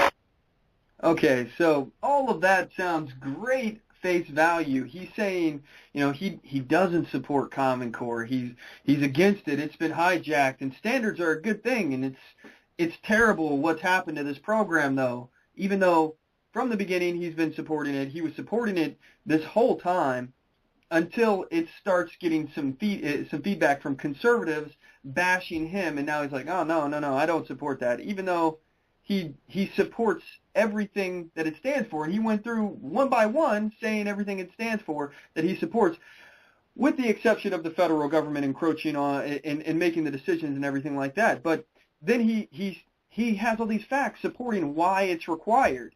So let me just say, Mike Huckabee is a progressive. And how do I know this? Well, first, he says one thing, and then he does another. He has, he's saying that he's supported Common Core, since it's basically been in a federal standard, but now he's saying he doesn't support it, like I said. And the second reason I know he's a progressive is because in that clip, he says that the term or brand Common Core is toxic and that it's dead. It's not dead yet. It's not even close to being dead yet.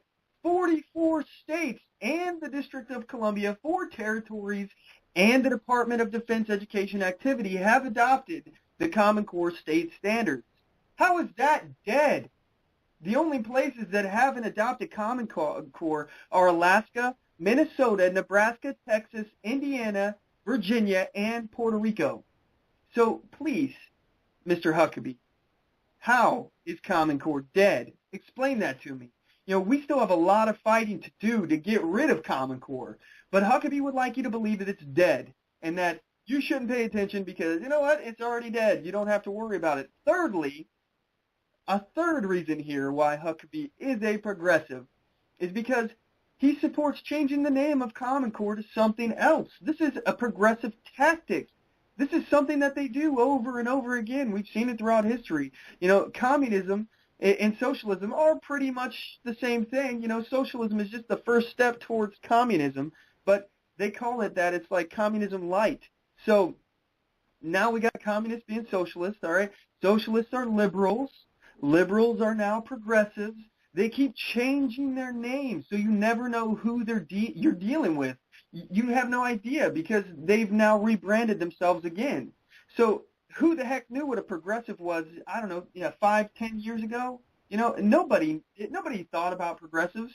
Nobody was even thinking about it because they rebranded liberal. So, this is all just like Huckabee wants to do with Common Core. They keep changing their name. So he wants to change the name, but he wants to keep the program. He wants to keep the core of what it is. That way people don't know what it's about. And he'll go on telling you Common Core is dead, so you go to sleep and you forget all about Common Core and not pay attention. What he really means when he says Common Core is dead is he means that progressives should abandon it because people have realized what it stands for and that they don't support it. So now he's calling them to rebrand it and try again. Point here on this is, what did he end with? What was that sentence that he used right at the end? He said it's common sense. He used the phrase common sense.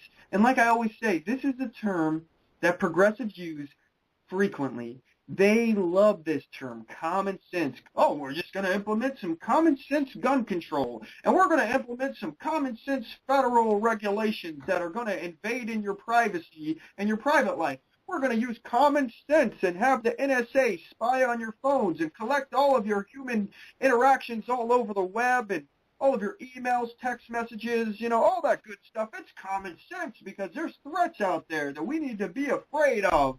So they use this word over and over and over again, and they take away the meaning. I personally am a fan of common sense, especially the common sense written by Thomas Paine, the book, the revolutionary book that sparked the American Revolution. If you haven't read it, I highly recommend reading it because this book actually walked us into the first revolution. This helped change the hearts and minds of the American people and supporting the cause of freedom against tyranny. So that's the common sense that I support.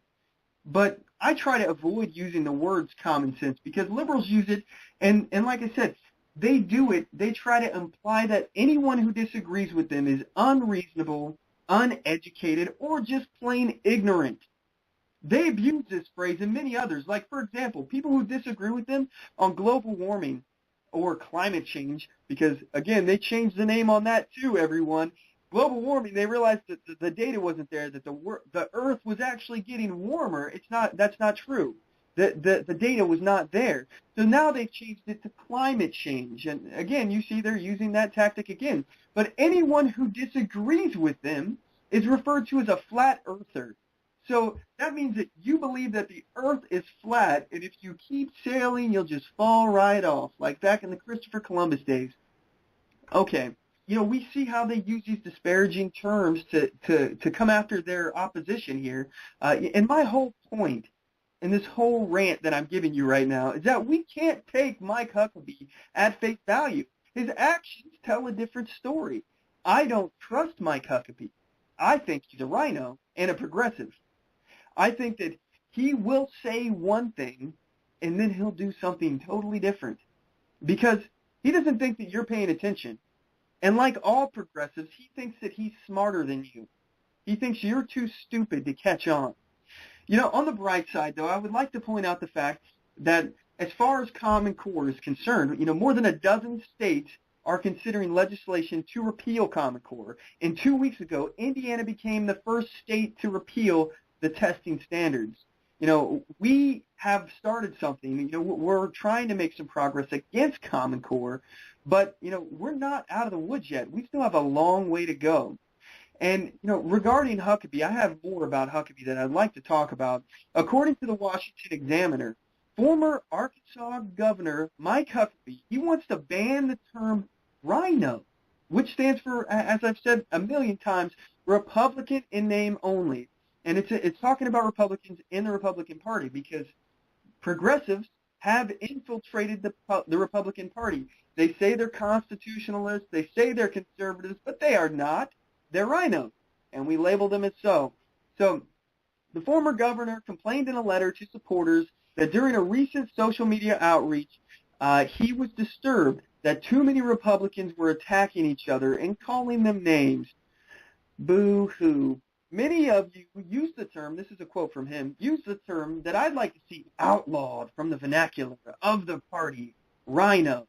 He said, calling it a pejorative term that questions one's purity. Huckabee pointed out that he got a tweet from someone who complained that he was a rhino, and it really upset him. With all due respect, he says, I've fought in the trenches of the Republican Party for over 2 decades, but I wouldn't pretend that I'm lord over determining who real Republicans are versus these so-called rhinos, he said. Huckabee reminded his readers that Jesus once said that a house divided against itself cannot stand, referring to the Gospel of Matthew. The possible 2016 Republican presidential hopeful concluded his essay with a folksy proverb, "I'd rather have a loyal dog who licks me than one with a pedigree who bites me," he added. "I'd rather go to battle with someone who isn't perfect than someone who thinks he is." Now, this is really upsetting to me, and if you honestly don't believe that he's a progressive, this should be all the evidence you need. Huckabee is trying to ban the word rhino. Seriously? He wants people to stop using a word that's used to describe him and people like him. These labels are important. Words are important.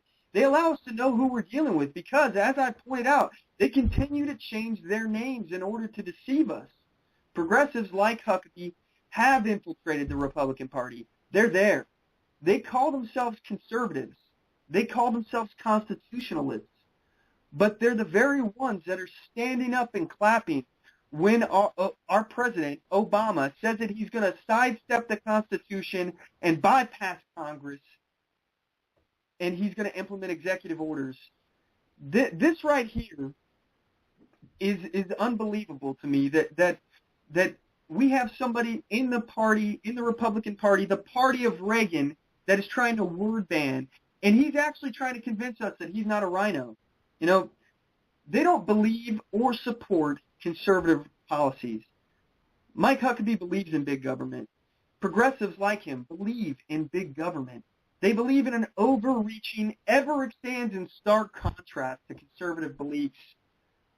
This is why we need the word rhino, so we can identify who doesn't believe in the Constitution and who believes in small government. We can sort these people out. Word banning, by the way, is a progressive tactic. Like I've talked about on the show a few episodes ago, they're trying to ban the word bossy. You know, I played the clip before, but now I have a parody of that clip, and I think you guys will appreciate it. I think it's pretty funny. This was produced by The Blaze, and it's called Ban Quirky. So I hope you guys enjoy. Here it is. Ban PSA, take one. Different. Weird. Different. Odd. Weird. Odd. Quirky. Quirky. When I was growing up, I was called quirky once in a while. I guess because I did things slightly different than some of the other kids. I think the word quirky is like... Worse than a nuclear bomb. Labels suck. Well, not the labels, not like food. Those are actually pretty helpful. But the people kind of labels, those suck. Did you know that middle school kids often conform to peer pressure instead of just doing their own thing? That's because of the word quirky. It's true. All of these celebrities said so you have to believe it. It's time to ban quirky. Ban quirky. Ban quirky! Ban quirky. Yeah, ban quirky. We need to encourage, empower, Inspire kids to think out of the box. the best way to do that is to pretend words don't exist. Let's ban quirky. Ban quirky. Ban quirky. Words matter. Never use demeaning words. Just take the pledge. Take the pledge. I'm not quirky. I'm the quirk meister. Don't be an asshole.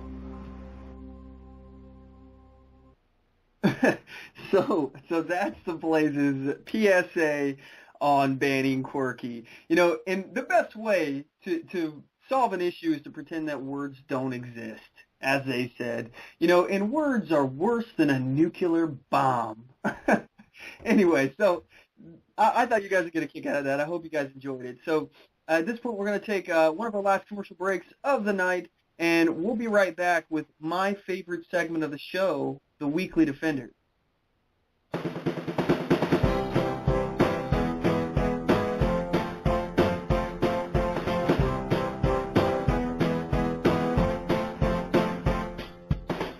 Support On The Move. Help us make this podcast bigger and better. You can do this by going to our store and purchasing one of our hundreds of products. All designs are original and made for patriots like you. Just go to cafepress.com/onthemoveshow. We appreciate your support.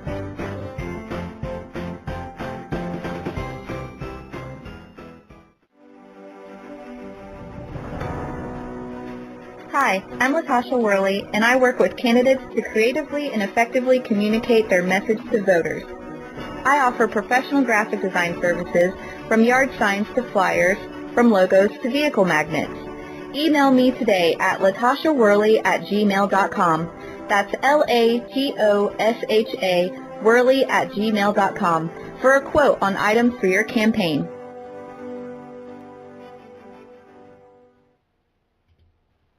And now it's time for the Weekly Defender. You have the right to defend your life, the right to defend your family, and the right to defend your freedom.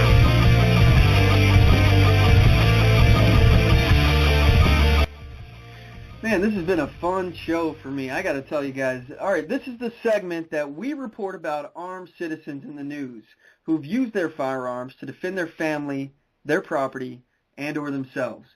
Our first Weekly Defender we found in the Detroit News. A woman was heading inside after pulling her car into the garage at her Detroit home in Michigan.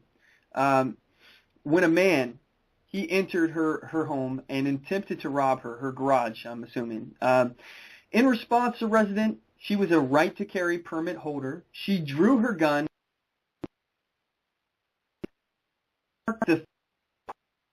in a week, which armed Detroit residents defended themselves from criminal attack. You know, this seems to be a string of gun violence that's happening, or at least violence on these gun owners, and they're defending themselves. So these defensive gun uses following a late January statement by the Detroit Police Chief, James Craig, in which he noted, "I did in fact say that good Americans, good Detroiters, if responsible, could get CPLs, and that it could," emphasis on the word could, "be a deterrent to violent crime. I said that because my life experiences in 4 cities have seen good Americans and good Detroiters that have CCWs and what effect it has on deterring violent crime." Again, this was in the Detroit News, and this was reported in January on the 31st of 2014. So our next Weekly Defender we found on WAFF in Huntsville, Alabama. An 83-year-old man was at home in Huntsville, Alabama, when there was a knock at his door, at his back door, from a man claiming he needed help. When the elderly man did not immediately open the door, the man forced his way inside the home by kicking the door. The homeowner responded to the threat by retrieving a handgun and shooting the home invader in the chest. Upon being struck, the criminal fled. And this happened on the 5th of April. So, you know, here's something that I would like to point out, and I just had kind of a really unique experience happen to me. You know, I don't often get this opportunity.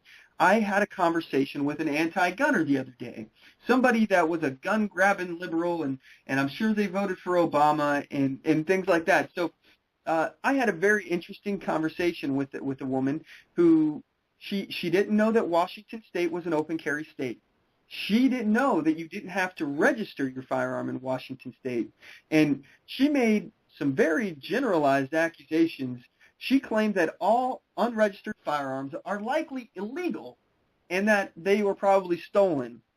She thought that if you had a gun and it was stolen, that you should be held liable if it was used in a crime. So, you know, first of all, I corrected her on the fact that all guns that are unregistered are illegal. I told her that that's just not accurate. I know every gun owner I know, you know, don't register their firearms unless they're in a state that requires them. So, you know, this is a state that you don't have to register your firearms, and there's many like this. You know, Washington is one of them.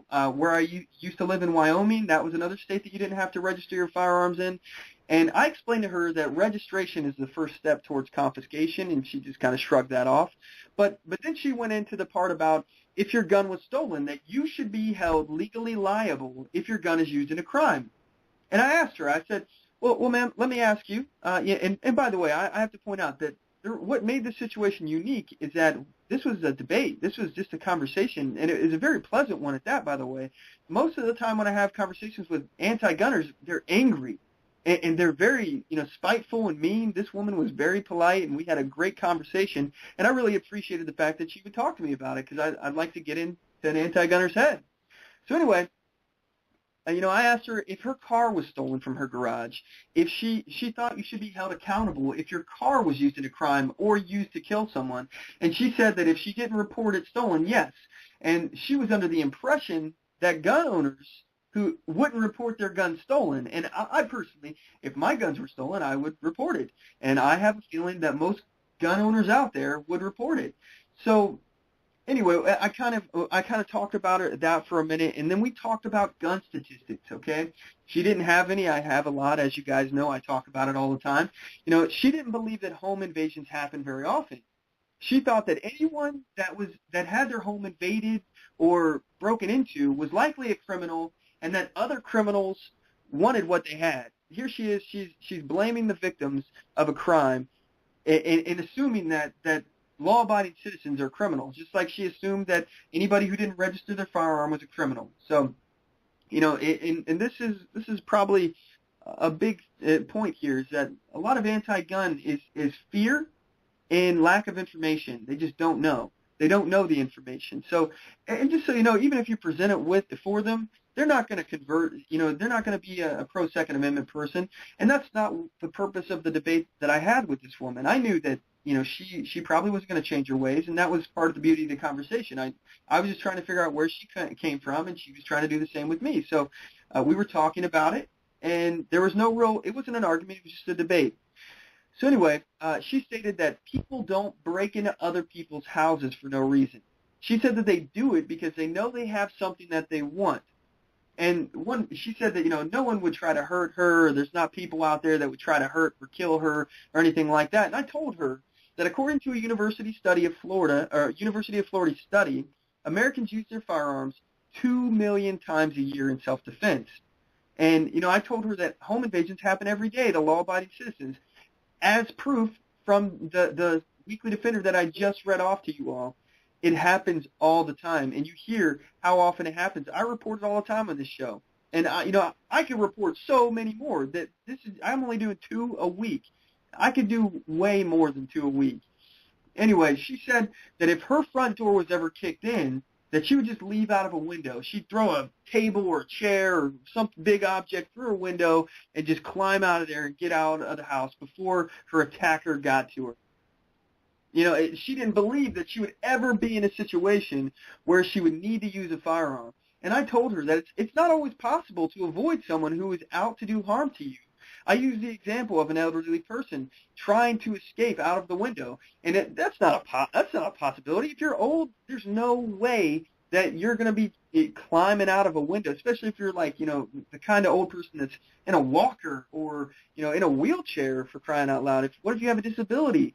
It's not always a possibility to get away. And not only that, you shouldn't have to. That's your home. That's your home. What right did they have to come into your home? So, I asked her that if it was her in that scenario, if she was in a you versus me, I'm going to die or you're going to die scenario, and someone was out to do harm to her and her family, if she would use a firearm to defend herself. And this is the position that I love to put these anti-gunners in.